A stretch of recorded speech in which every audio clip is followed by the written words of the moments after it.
First of all, I, as you know, in my global update, referred specifically to the fact-finding report.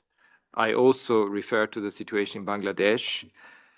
It is a fact that the interim government, interim authorities have fully cooperated with us on the establishment of the report. We have now a process in place that seeks to follow up on the recommendations. Indeed, we are very close to hopefully finalizing our presence in the country, which would precisely be to provide the support, the technical cooperation on all the areas, including on the issue of disappearances. I mean, of course, we bring in also the mechanisms in fact, the interim government has already taken the steps to sign the Convention on Enforced Disappearances. There's a whole follow-up foreseen, because I fully agree with you. One of the truth-telling is about the fate of the disappeared people, because that brings closure for the families and for the loved ones, and that's incredibly important. It is a part of this victim-centered approach. We will continue to find ways to keep the Human Rights Council informed.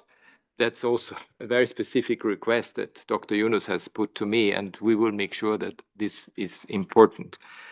Just on more broader issue, and I've said it in my press conference in Dhaka at the time, it's a huge chance for the country at this pivotal time to deal with its past, to overcome its past, to reach a moment of healing and truth-telling, and that includes each and everyone within the society of Bangladesh. And it includes religious, ethnic, whatever differences you may have, but it is one country. It is one citizenship.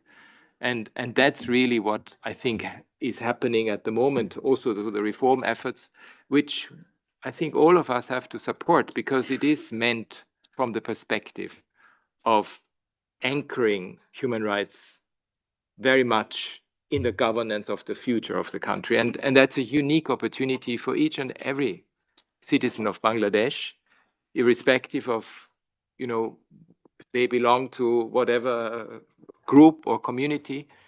And that's really, I think, one of the big hopes that we have on the human rights front. And I remember my first telephone conversation with Dr. Yunus. He said human rights is at the center of the reform and of the transition. And of course, this is hard work. There's no doubt about it. This is not easy.